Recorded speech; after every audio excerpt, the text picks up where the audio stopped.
issue, and it's not surprising because the Democrats have nothing else to talk about. What have they accomplished in 10 months? Epstein is their entire game plan. So we're going to take that weapon out of their hand this week. This week, the House is set to vote on releasing files related to Jeffrey Epstein that are held by the Justice Department.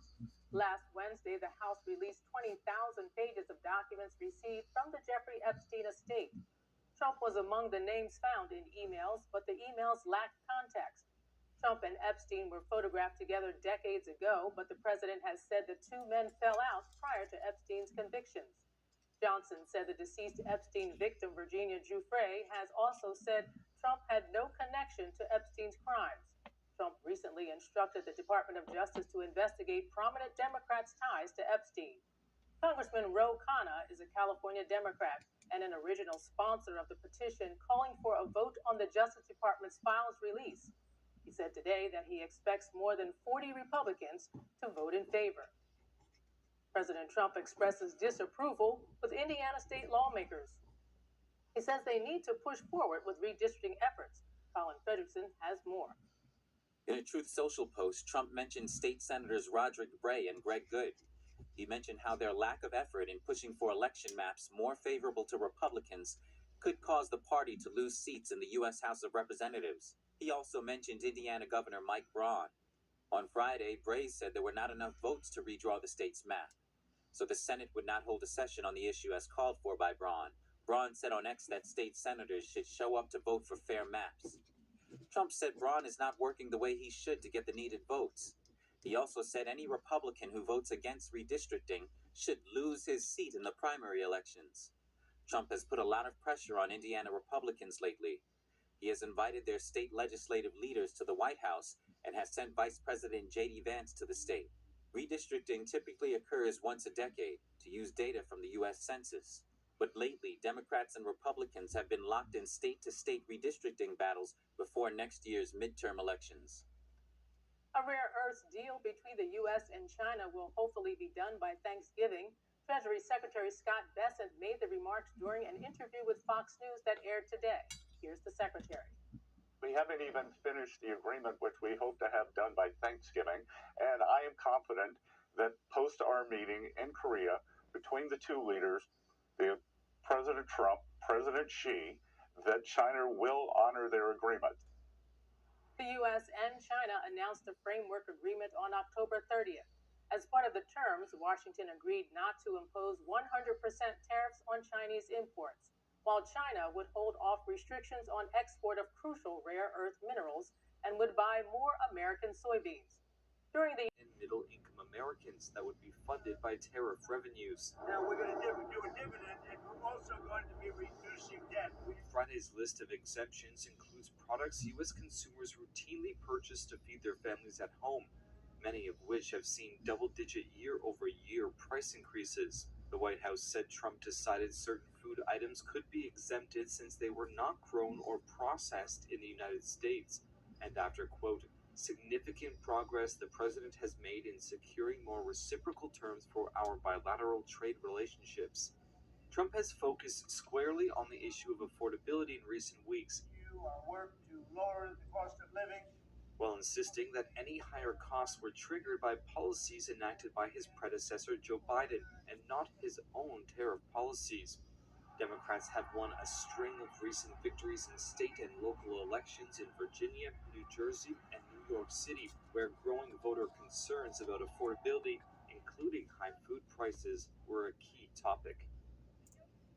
And now, joining me to discuss the new tariff exemptions is Brian Reisinger, a farmer and journalist and the author of Land Rich, Cash Poor. Brian, thank you so much for joining us. Good to be with you. Now, Brian, there's two things happening here as I see it. And the first is that the president had to do something about these grocery prices going up, which some said was caused by the tariffs on foreign goods. And then the second thing is he had to open up international trade for American farmers who are overstocked with food they can't sell. So how will this latest move improve both of those issues? Yeah, absolutely. You know, the key here is that if you reduce these tariffs, allowing more beef to come into the country while also using the opportunity to open more markets for farmers abroad, you can accomplish two things. You can hopefully bring more beef into the country and help deal with the beef prices that Americans are facing, and you can have American farmers able to sell more beef and other crops and products across the globe. So the hope is that you're able to do both of those things, and they tie into the two issues that I think you're rightly flagging here, which is the cost of food is very important, as is making sure that we have a strong market both domestically and internationally for our farmers because of how much they've been getting wiped out for decades now. It's important that we balance both those things. Now, you said here that with more beef comes in, then that could lower the prices. But then you also talked about farmers here in the U.S. also selling beef. So how does that balance out? Yeah, we have to see how it's going to shake out as the markets evolve and we see how much American beef people are willing to buy in other countries. But, when the beef price is higher here in America, your average family farmer and family rancher isn't making more money because the amount of times that beef is sold and resold between the farm gate and the dinner table. And so when we have more beef coming into America, as long as it's balanced with more market opportunities for farmers and ranchers to sell abroad, it means that that farmer and rancher can sell some beef here in the United States, they can sell some beef abroad, and that can balance out the idea of more beef coming in from other countries as long as we have opportunities going in both directions. Let's say we're shutting down foreign markets for American farmers while letting more foreign countries import here. That would be something that would create an imbalance and make things even harder for farmers. But new markets for American farmers and new markets for farmers from other countries to be able to come in here and help bring the beef price down, if that's the effect that it has, is something that can work if you're doing both those things at once. Now, last year you wrote in an opinion article for Farmers Advance that farmers supported Trump's call for more tariffs despite knowing they crush sales. And you seem to acknowledge that it would get worse before it got better. So in recent weeks, farmers seem to be losing their patience. So what were some of their biggest concerns? Yeah, absolutely. The reality is that for farmers, two things are true at once, which is that they've been getting hit by unfair trade standards since the 90s. And so many of them do support getting tougher and understand that that may mean tariffs at times to have tougher negotiations. It's also true that they need open markets. And so this has always been a balancing act of getting tougher with other countries to try to have deals that are more fair to American farmers as well as workers and families, and also making sure that we don't shut off markets as we have tougher negotiations. What happened very recently is that China snubbed American soybean farmers completely. And, there were negotiations going on between America and China decided that they were going to target American farmers as collateral damage to try to put pressure on the administration. And so you saw farmers who have, in many cases, maybe supported getting tougher, also understanding that things with China were getting tough enough and China was retaliating enough that we needed to figure out a way to make some kind of a deal. Now, since then, the trade deal has been announced, and I think what family farmers are hoping is that can, allow the soybean sales, for example, to increase the levels they were before, but also hopefully we have a deal that is a little tougher overall and keeps China from doing some of the cheating and other things they do that hurt our farmers. So the hope is fair markets and free markets. We need open markets, and we need them to be more fair. And so this is a complicated picture, and farmers deal with those cross-cutting winds every single day. Now, you talk about China and some of the things that they have done to hurt farmers, but how have these reciprocal tariffs impacted maybe relationships with other key farm trading partners, for better or for worse? It's a good question, and the reality is that it's different with each country. Some of these countries have responded with progress and making deals that allow us to knock down trade barriers. Some of them have not. The reality is this. What we need to do is diversify our trading partners drastically. And so, whether people support the trade deal with China or the UK or Japan or Malaysia, Indonesia, any of these other countries that there was progress made with, whether people like those individual deals or not, we need those deals to be family farm first, but we also need to open up our trade with more countries. There were only about 20 trade deals in the years between the Biden and Trump administration. 20 trade deals. There are hundreds of countries. And so what we need to do is open up more markets. And what you can also do is when you're negotiating with individual countries like that, you can have tougher, more fair trade deals because America has more leverage negotiating individually. So if we can greatly diversify where we're trading, no one country can have as big of an impact on us as, say, China did this fall. Now, are you and other farmers in different industries confident that this change that President Trump just made with the tariffs will benefit farmers in the short term?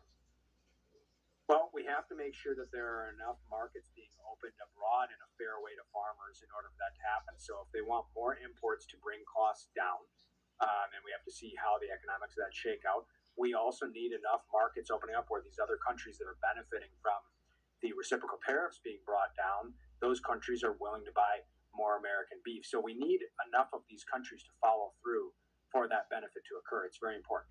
And the other thing is many farms are needing to figure out where their next opportunity is going to come from. The farm that I grew up on, my dad is still farming, my sister's working to take it over. And as we all work together to figure out where our farm is going, we're selling beef, we're selling pasture-raised chickens, we're doing cash crops. We have to figure out where can our money come from. And increasingly, farmers need to diversify.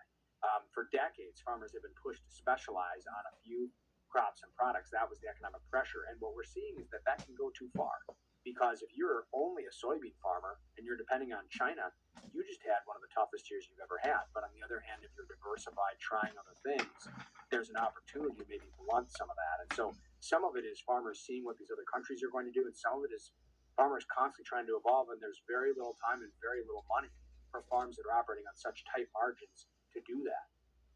Now, we've talked about the constraints on farmers, but what about the consumers? How is this new move by President Trump going to help consumers with other products, not just beef and chicken, but other kinds of products that consumers want to buy? Mm-hmm, absolutely. Coffee and others, which are major imports and really need to be imported, are going to be impacted by this as well. And I think that when people there's a little bit of debate about how much of this is going to bring prices down, and here's what it depends upon. What it depends upon is how many foreign producers of these goods sell into our country in an affordable way and how much of it gets bought. So there are market forces here that will have a say in how much this brings prices down, just like there are market forces at play. They'll have a say in how many more markets get opened up to farmers abroad, American farmers abroad. So we have to see just how much movement there is in the market for this to have an impact. But if things were to go in the way that I think the administration is hoping they will, what we'll see is that beef, coffee, cashews, a wide variety of food products would be in greater supply. Now, there's a deeper issue, and that is that the reasons that American beef have been so expensive also is systemic. It has to do with our supply chain after wiping out 45,000 farms a year for the past century, and it has to do with things like the Mexican screwworm that are infecting Mexican beef and endangering the American beef supply. So there are deep systemic issues that also are impacting the price of beef that we have to address over the long term as well. Now, I want to get your thoughts here. The Supreme Court is now weighing whether or not the president's global tariff measures are legal. And if the court decides that Trump didn't have the authority to impose these tariffs, how could that impact farmers and consumers? Yeah, well, I want to start and say I'm far from a constitutional lawyer, and so the questions being addressed there are above my pay grade from that standpoint. But what I'll say is this, when court decisions lead to drastic shifts in policy, these are the kinds of policies that, hopefully the president and Congress are able to work together on what the right balance ought to be. When you have a court that might suddenly rule one way or another way, it can throw a dramatic amount of chaos on top of any of the chaos that we've already had. And so, the realities of all these things are thrown out. You're going to have a wide range of markets that are suddenly reopened without the negotiations in place that we're trying to force trade deals to be tougher on the one hand.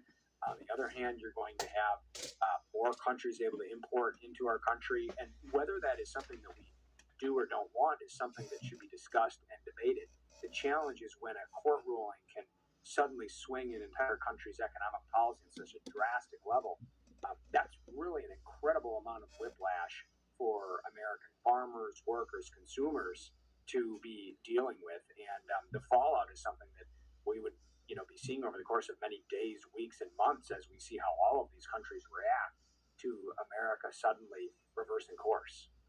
Well, I think the 30 miles an hour is too fast for one of your side streets. I believe they forgot to change that speed limit sign. Isn't it 25 miles an hour?